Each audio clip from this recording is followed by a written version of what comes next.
The motivation for fasting is the thing that really is upsetting to me, because I deal with a lot of people with food issues and eating disorders, and it'll align with that. And so the things that I disagree with is, I've heard you say, like, it's not the same for everyone. Some people need to go and eat something and then their fasting windows can change.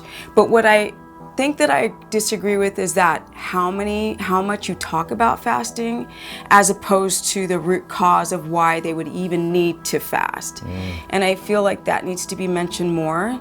Yeah. And so when people decide to fast, they have to consider, okay, where am I on the spectrum? You know, Mike and Steph can fast and do great. You know what I'm saying? Like, we can do great. But most people can't.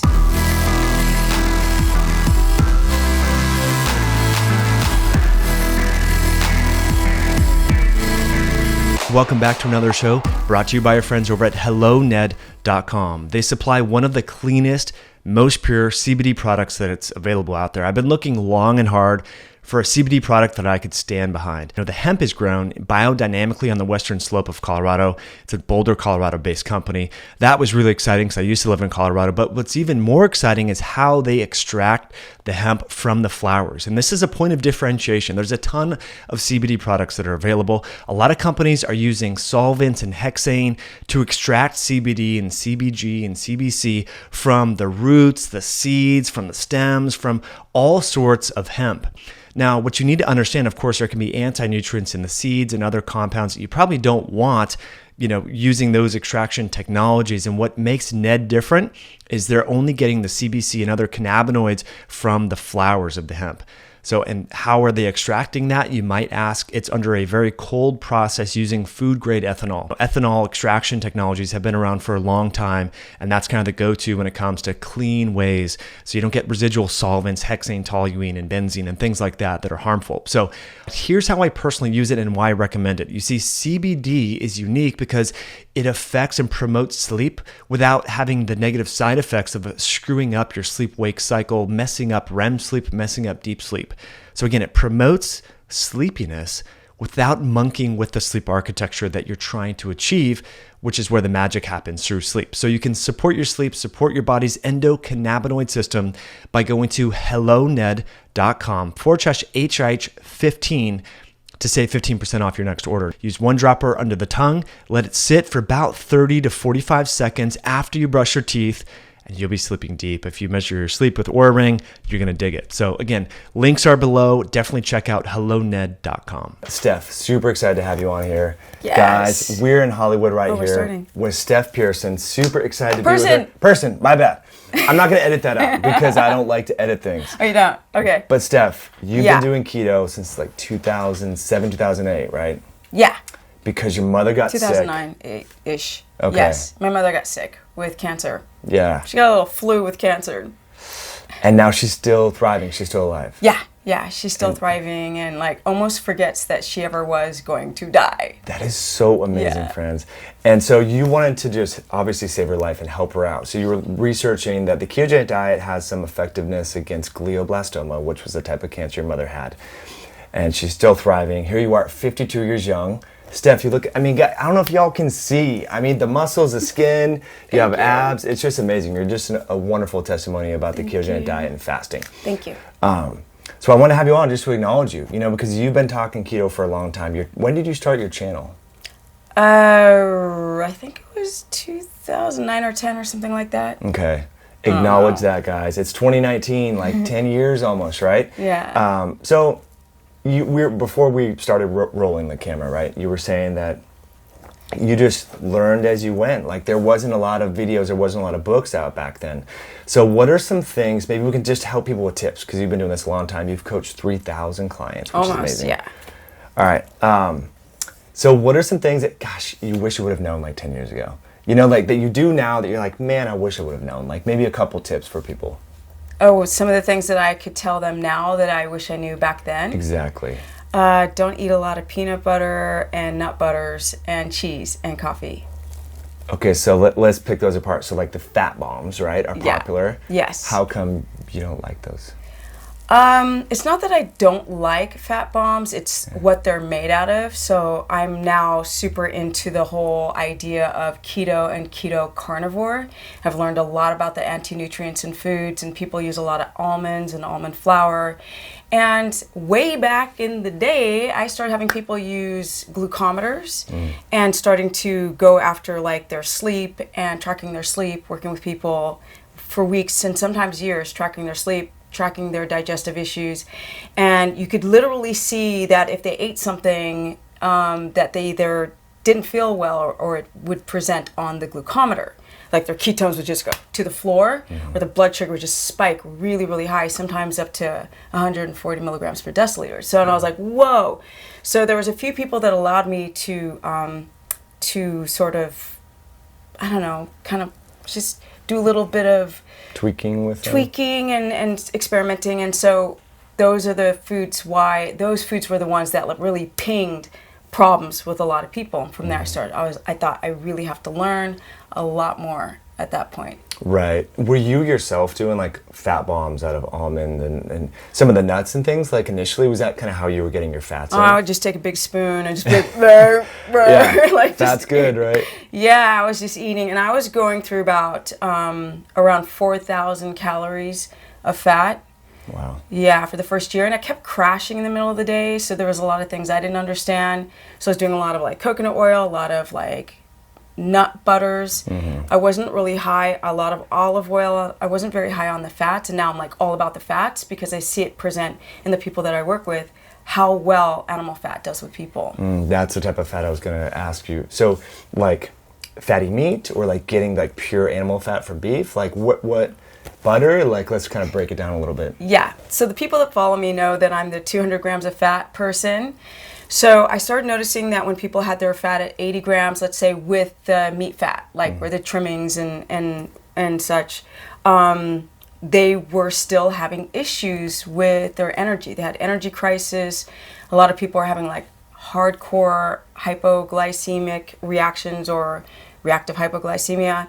And I started trying to get them to up their fat, and when they upped their animal fat, they tended to produce more ketones, and then in their symptoms they started to feel better. So of course everyone loves butter, and people are pounding the butter, but some people have histamine intolerance or leaky gut issues, and they were reacting to the proteins in the butter. Then they tried ghee, and then I was like, okay, well, let's try the tallow. People started making their own homemade tallow and lard. So those were the fats that went really well with people. Interesting. Yeah. And so you recommend having it with a meal, like a protein meal, like a steak or chicken or fish or whatever, and then having that on the side, like almost as though you would have like a fat bomb kind of thing? Or how do they consume the fat, or just cook with the fat? Yeah, so the fat bomb thing I'm not into anymore. I try to keep, because if you go back in time to my earlier videos, you're going to see ice cream, pancakes, cookies, muffins. I was doing all the faux carb stuff. Not so much fat bombs, but more like a fat bomb ice cream popsicle. Right. Which was, I had to have one every single day because I was still very addicted to like the sweet carby thing. Yeah. So I don't have people do fat bombs now. What I'll have them do is actually add fat to a bone broth. And if they can't tolerate the glutamate, I have them do a meat broth or a fatty tea, as I call it. Okay. So I've had people, I've eliminated them off of the coffee.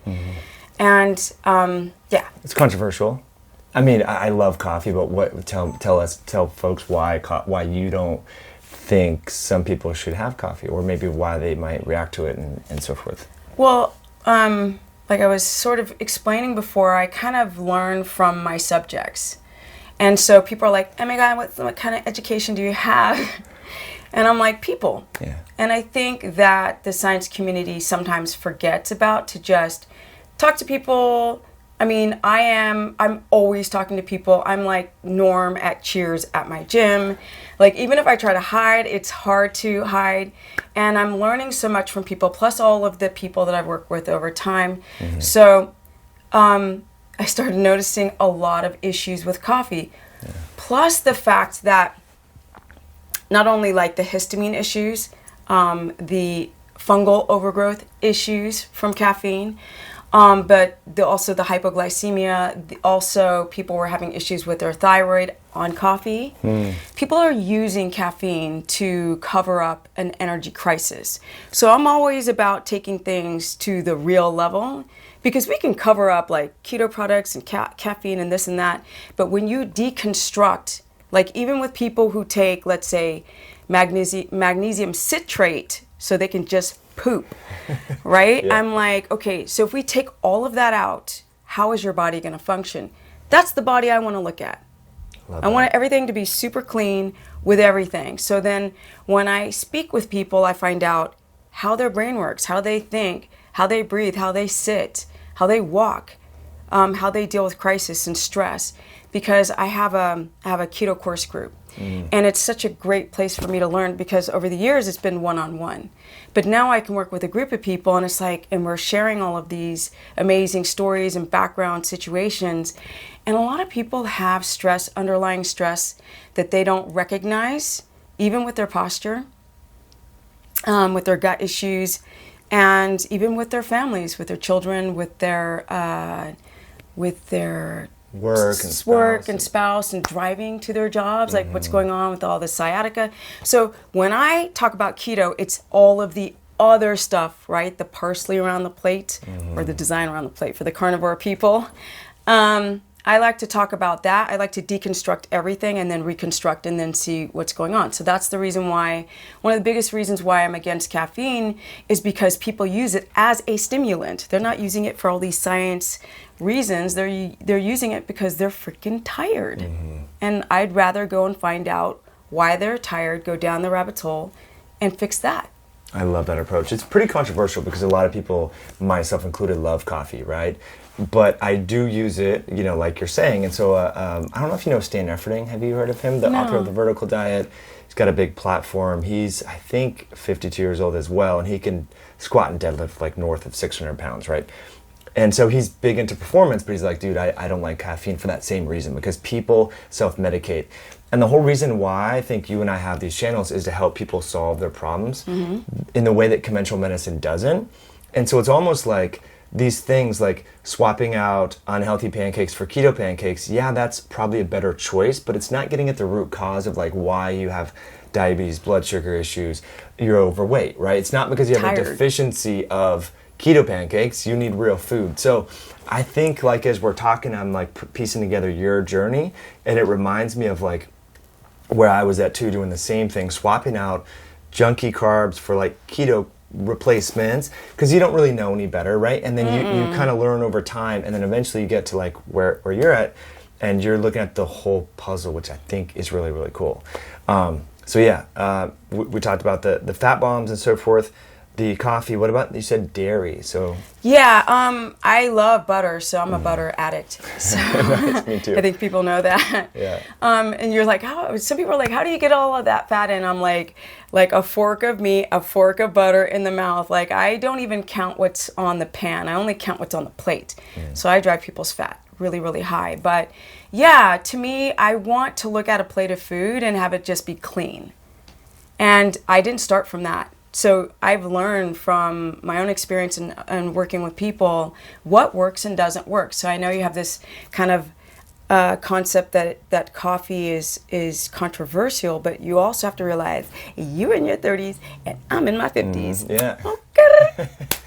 Right. And that makes a big difference in, you know, you're talking about a man in his 50s squatting, and I'm a woman in my 50s who used to be a pro skateboarder who trashed my leg. I was on crutches for almost 4 years, 10 surgeries. So it makes the difference on how I'm able to maximize my health based on so many debilitating factors, and then working with people. So that's the reason why I'm like, look, if you have an energy crisis, you probably shouldn't be drinking coffee as a way to get through your day. So let's go and deconstruct that. So I've gotten thousands of people off of coffee, and they all have done better. Yeah. So how do you measure like studies, or do you measure what you can actually see in people, and people who are older than you? Yeah. Do better with it. No, I mean, the half-life of caffeine is a long time, right? It affects sleep. It does all, but what happened to your leg? Like ACL? Or? Yeah, so this is, I don't know if you guys can see. Oh, man. I don't know if you guys can see that, but On this camera. not on the camera, but you can see my Yeah, no, I can see. Yeah. So I used to be a pro vert skater. Okay. Used to skate with Tony Hawk all the time. In a half pipe and stuff. Yeah. Yeah. Yeah. And for anyone who knows about skateboarding, I was skating a vert ramp in Sweden, so I used to live in Sweden. And for a long time. Hejsan alla som kommer från Sverige. So I was skating on the top of a ramp. I don't know if you know anything about skateboarding and vert ramps. And I used to half pipes. rollerblade, so I get, yeah. Yeah, so the lip, Yep. it had metal piping. Actually, this one had PVC, I think. No, it was metal. And it wasn't soldered together, so it was like an 1.5 inch gap, and you just had to skate around it. I mean, this is Europe, right? So I forgot. And I was doing a thing called a 50-50 grind really, really fast, which is to sort of skate across the coping, and the axle or the trucks of the board stuck in that hole. And you went. And I couldn't get my leg in. So my leg, excuse me, everyone, but visuals are better. So my leg was trapped back here, and I began to rotate. Ooh. So I began to rotate at the knee. So it went boom, boom, poof, everything snapped. Ooh, man. Yeah, hence 4 years and 10 surgeries. That is not good. Was that, so that was presumably the kind of end of your career, skating? Yeah. Do you still skate Would now? say so. Can you Sorry. skate? You skate now? I didn't skate for, I had like an emotional meltdown because I was like probably the most athletic woman I'd ever met. Like I do everything. And I can't even walk. So, yeah, and I got a really bad infection in the leg. And it was a mess. It was a mess. Wow. Yeah, a lot of the surgeries were actually to fix Prior surgical mistakes and stuff. just not only that, but the infection and what happened with the calcification, and my leg was locked completely straight. I could not bend it at the joint whatsoever. But I didn't skate for 18 years. Like I had a big cry session. I remember I was like, I can no longer be who I am, I thought at that juncture of my life. And that was crazy. And later down the road, here in LA, when I finally moved back from living in Sweden, there was a thing here in LA. It's called CAM, California African American Museum, and they wanted to do the largest skateboard show in the history, and it was like 40 years and 40 of the top skaters, and they kept asking like the curators like, who was the top skater? Stephanie, as the female. So they asked me to go and skate to meet the younger generation of black female skaters. And I went to meet them and they said, let's skate. And I was like, meet at a coffee shop? They're like, no, because people look at me still to this day and don't understand how destroyed my body is and my knee from this really one bad fall, and everything became messed up. But I ended up skating with them, and it was the first time I'd actually been on a ramp in 18 years. Wow. So now I skate. You went in on the hop. Did you jump at all, or you just kind of? No, I was just like, I mean, if you haven't done something in 18 years, I've lost complete flexion and extension of the legs. So when I stand, it's like this. And so if I fall, I cannot run out of a, we call it, you run out of a bale. I can't run. I have to go to my knees. That means I have to wear knee pads. I can't run at all. Yeah. Basically, I can't run, squat, run out of a burning building, nothing. And so I would put my leg up to the side and slide down like this, and with on one knee, and people were like, "Oh, you can't do that." Yeah. But that's what I've done. I see. And I got my I don't skate vert anymore. I'm skating like highest a 10-foot, 8 to 10 foot ramp, and just getting some lip tricks back. No airs. That's cool. Yeah. What did you learn? I mean, we're kind of getting away from keto, Yeah, but sorry. I think it's helpful. But like, sometimes there's a message in like strife, you know? What was like the biggest aha moment, or if there was anything positive out of that, what would it be? I think I wouldn't change anything because I believe that everything fell into alignment, like my mom, and then my own injuries made me really want to understand the body. If I'm going to go and hit the gym now because I can't do anything else, then I want to know how the body functions. I want to optimize my health. I have the Peter Pan syndrome. Like, I got stuff to do. I don't have time to go out to pasture. Because I speak to a lot of people in my age group, that's how they sound. So for me, the motivation was, okay, a gym, okay, dietary measures, okay, minimize stress and sleep, and keto. So that's the takeaway, that it made me a stronger person, and I appreciate everything now. Every physical gain I have. I was wearing a size 00 in pants, and I looked like wheelchair legs, like they were tiny, and I didn't train them because it hurt so bad. So the combination with keto and learning how to exercise in a different way, I was able to build back my muscles and my glutes to the way they used to be, and it was really hard to do because I had no stability around the knee joint. And with all of these things that I've learned, I wouldn't change this whole thing. I don't think I'd be here talking to you right now if I didn't fall that day. It's crazy. Gosh, I mean, that's a good lesson, right? Look for the silver lining. We've all had, whether it's upbringings, abuse. I mean, people have had rough lives, you know, and I think sometimes we can kind of dwell on that story a little bit and say, woe is me, but you're taking the positive and helping other people with that and being grateful and so forth. So the activity that you're doing now, let's kind of talk about that, like resistance training. I think you lift, right? Of course. Yeah, I know you do a lot of fitness stuff. I just haven't looked at your IG in a little bit, so I didn't know, because some people are doing like gymnastics, CrossFit, like what for women, if they want to look like you when they're 50, everyone's different, but what are some parameters you'd recommend for them? As far as like exercise, or the whole thing? Exercise specifically. Yeah, I would say that women, the first thing that they have to do is get out of their head that they're going to get big, and it might look bigger on camera than I do in person, for example.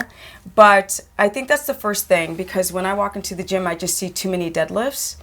And they're only working on one muscle group, which puts everything out of alignment. So I, as a woman, I think you should definitely, you don't have, because so many people I work with don't like the gym. You don't need the gym. You can use body weight and calisthenics, things of this nature. But if you're going by the gym, for example, I think that people should understand all the basic muscle groups and how they work together or against each other. And of course, this is like so not fascinating, but if you don't have your core, like if you don't connect to this area, you're not going to connect anywhere. Even when it comes to something like an ab crunch, when you're like your hips are pronated or supinated and they're in a wrong position, you're not going to access those abdominal muscles whatsoever. And women typically stand the wrong way, they wear the wrong shoes, and their whole body becomes out of alignment. So it would be the first thing, and to understand what I explain to people: when you work out like, and this is with guys too, you have to work out like you're a ballerina, like this, you know? Like this. And a lot of people don't. Their shoulders are pronated and rotated forward and all this kind of stuff, and they are not able to maximize any type of gain. So to me, exercise is not complicated if you learn like basic breathing and how the muscles work, where they are in the body, and how to activate the core. That's such a key point. Yeah, I see that. I mean, even people that are accomplished powerlifters and things like that, sometimes, you know, they don't have good biomechanics. So I think that's really important, because a lot, like we just talked about your injury, the easiest way to get out of shape is to have an injury. So you don't want to induce an injury trying to get in shape, right? And so having that core is really, really good. All right, so training fasted versus training fed. It's controversial in the fitness space, right? What do you like to do? Okay, so you could say I'm quasi-fasted, and it's the only type of fasted I like, which is I get up pretty early. Right, I try to follow a circadian rhythm. So I get up early, I try to get up right as the sun's rising, and eat. So I like to eat something, I like to tell the old brain, right? Food's coming in. So to not freak out, because I think a lot of people are battling with energy crisis. And so I like to eat something and have it completely go through my digestive tract. Then I hit the gym. Now a lot of people don't have that lifestyle. So by the time I actually hit the gym, it's like it can be like 5 hours later, 6, 7 even. And a lot of people don't have the luxury to be able to do that. But that's what I prefer, and that's what I recommend towards my clients. And so you're eating earlier, which I agree. I mean, there's a lot of studies on time-restricted feeding coming out showing that eating earlier might be better. A lot of people don't realize that, like, when you eat food, it's entraining your circadian clock just like light does, so that's important. Now, when do you finish your last meal, roughly? 6. Okay.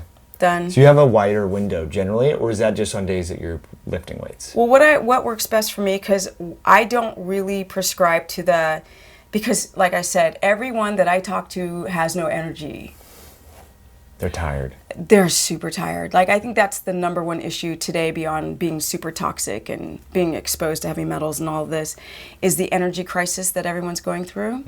And I think sometimes I kind of look at fasting as a little bit of a reason to stay in this obsession to be thin. I don't think people really try to understand autophagy and any type of benefits of fasting. I think I know that they're obsessed. And it's also with keto. They're obsessed with weight loss. And the body just doesn't work like that. We are mammals. We're designed to live outside.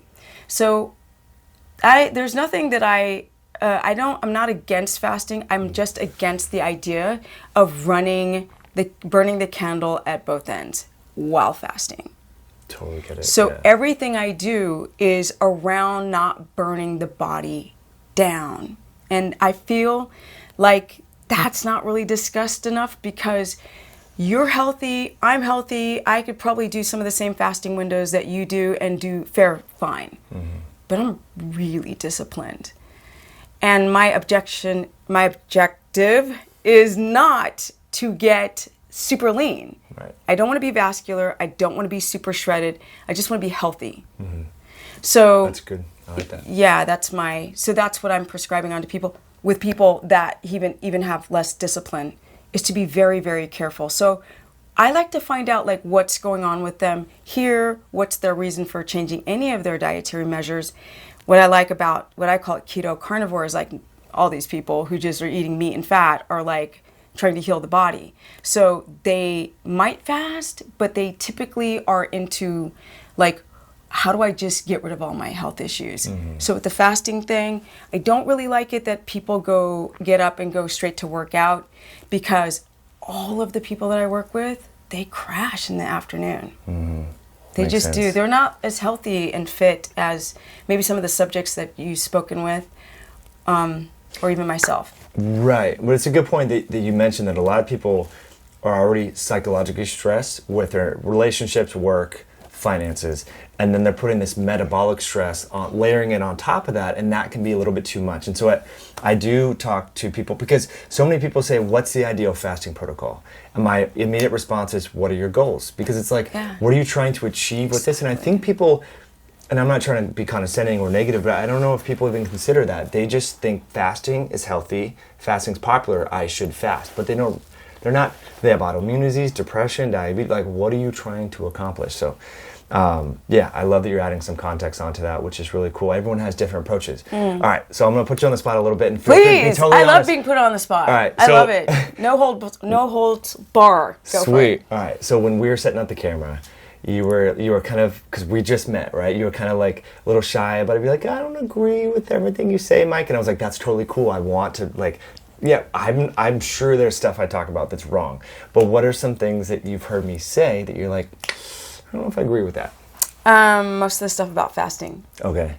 Not everything. Yeah. I feel like I want people to connect more. I know I sound like a friggin' hippie, and I'm so not. I live in Los Angeles. But I want people to connect more with just simple things. I think that the motivation for fasting is the thing that really is upsetting to me, because I deal with a lot of people with food issues and eating disorders, and it'll align with that. And so the things that I disagree with is, you say things, I've heard you say, like, it's not the same for everyone. Some people need to go and eat something, and then their fasting windows can change. But think that I disagree with is that how much you talk about fasting as opposed to the root cause of why they would even need to fast. And I feel like that needs to be mentioned more. Yeah. And so when people decide to fast, they have to consider, okay, where am I on the spectrum? You know, Mike and Steph can fast and do great. You know what I'm saying? Like, we can do great. But most people can't. And everyone that I've ever spoken to has fasted for weight loss reasons. And I don't think you address that much. I feel like you address more of the science. Yeah. And people are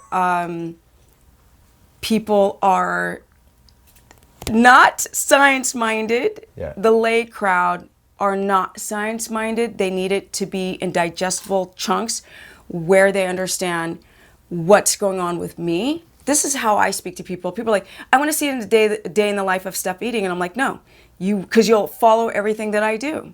So I don't want to do it. I don't like doing that.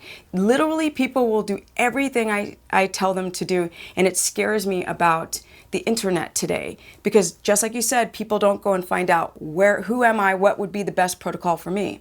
So I feel like, to answer your question, I feel like you put more effort into all the science behind it, and not like, should you even do this? Like a real conversation of, hey friends, maybe you shouldn't do this. And I only want people to do this who are willing to do whatever it takes to keep their body in a balance. I love that. So I need to do a better job of contextualizing who should or shouldn't fast. It's awesome. No, it's good to have this feedback, because I get excited because I read a lot of science and stuff like that. So I'm like, I gotta share this. But you're right. It's like, then that gives the message to people that everyone should be doing this. Yes. And I'm not really trying to say that everyone should be doing this, because when I do get the direct messages or the comments, I do always respond like, what's your health history? I kind of talk about like metabolic debt, like we can talk about financial debt. Like, anyway, so I love that you're going to call me out on that. That's cool. Yeah, I'll work on it. And they will listen. Yeah. They will listen because you have accumulated an audience that really respects you. I mean, Mike, you're amazing. Oh, thank you. You're amazing. Like the very first video I saw, I was like, who's this guy? And so you really, you're doing really, really great things. I'm really proud of you and what you're doing, particularly in comparison to everyone else. You bring a lot of knowledge, and I will visit your Instagram and YouTube channel to learn. Cool. So that's like, I really want people to understand, like, that's the reason why I was so excited to interview with you. And I just think that idea that people out there are going to listen to every friggin' word that you say. So sometimes go like, I like to almost play devil's advocate and say, or just kind of like throw a little, red herring in there and say, maybe you shouldn't do keto. Mm-hmm. Just because it'll make them stop for a minute with their obsessions and think, why is she saying that? She's a keto queen. She loves it. Energy, energy, energy. So sometimes I like to say, like, why are you doing this, and why are you doing this, or why would you be doing this? And then I get the answer, and then we have a conversation. Mm-hmm. So with all of these new things that are emerging with the biohacking, I feel like people's like obsession and impulses don't get them to stop and try to take a moment and try to understand what they're perceiving instead of just jumping all in, because you get a lot of issues with people doing that, and they won't understand the science. You hope that they do, but you're very, very technical. Yeah. And all they'll hear is, and I get this all the time, oh, but you get this and you get that, and I'm like, well, explain that to me, and they can't explain what they've heard. So that's where I feel like we have to be more careful with people. It's huge. It's and that's like you said, I mean, I don't want people to eat like me. And like you were saying, because, I'm not Steph, you're not Mike. Sally listening to this is not Mike or Steph, right? So it's really important that we understand that biochemically, our heritage, microbiome, exactly, stress level, life load is so different, friends. So I think maybe we can kind of conclude, to personalize and contextualize all of this. And do you think, you were kind of jokingly saying that, I'm a baby, 37, you're 52. So things change with age, right? Yeah. Yeah. And so people need to kind of think about that, but it's hard. And that's why it's great to work with a coach and a professional. You offer coaching as well. Yeah, Yeah, Cool. I offer coaching, and I have a course, and I teach people not just keto, but I realize a lot of people can't even do keto, so I want to keep them in sort of a low carb, high fat, and teach them how to do it the right way, and to learn about all of the issues with eating foods out of season, what happens, like maybe we could have purged out the oxalates during the winter months, and we're just getting foods imported, so we're just constantly exposed to a lot of anti-nutrients in foods. And so I love learning about that kind of stuff. That to me is more fascinating than like other dietary measures to lose weight. Yeah. I just want people to be healthy as they get older, because it can be done. Like, you can't be me. People are like, I want to be like you. And I'm like, you're not going to be like me because I'm freaking disciplined like this. But we can take you to a really amazing place where now you can live your life to its fullest, because now we've been on the planet for a while and we've learned a lot. Exactly. Let's enjoy it. Let's not be freaking sick. Totally. Love that message. Steph, thank you so much for coming on the So show. welcome. Thanks for all the work that you do. Yeah. If you're not yet subscribed to Steph's channel, please do so. So you're active, from what I've seen, Facebook, Instagram, YouTube. Yeah. If people are listening right now, where should they go? They should probably go to my YouTube channel, which is Stephanie Keto Person, and then probably to my, no, wait, they should go to my website, stephanieperson.com. Nice. And then they could go to YouTube. There's a ton of free content there. Or they can go to my Instagram, which is Stephanie Ketogenic, or my Facebook.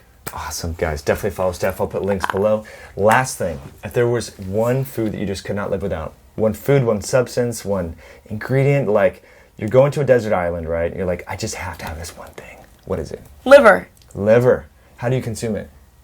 Like, how do I cook it? Like is it frozen? People cut it up into chunks, freeze it, and then eat it? Do you saute it? Like how? I've done everything. I've done and do everything. So raw, frozen liver, and just sauteed very lightly. I eat it every day. I'm not afraid of this vitamin A toxicity ridiculousness, I feel. So yeah, that would be the one, because you're going to have everything in it you need to survive. I love that. Yeah. All right, guys. There's a lot of people that are scared of organ meats, man. What's up with that? Because we are so misinformed and so brainwashed. It's really, so that's why I'm pushing the organ meats so much, especially things like even kidney for people who've got leaky gut and histamine intolerance. I've worked with so many people who are eating kidney. They're like, I'm starting to feel better. I'm starting to get rid of my eczema. Like, organ meats, you guys, tongue, brain, liver, heart, like, boom. That's amazing. Key. So you know where they get the histamine degradatory enzyme DAO? Like people take it? From porcine kidney. So from pig kidney. Yeah. Like the supplements that you get is from porcine kidney. So I never had made that connection that if you eat like lamb kidney or beef kidney or whatever, you're really probably getting that diamine oxidase, which could help you if you have dairy sensitivities or whatever. So that's a cool tip. Exactly. And I just started learning about DAO and diamine oxidase. It's so incredible to go down that rabbit hole for me. Yeah. Like if I could do a million videos, I would do it about that, because so many people have leaky gut. It's incredible crazy. how much, and it really works, kidney. It's just amazing. Yeah. Yeah. Awesome. Thanks again for coming on, guys. And really appreciate you all tuning in.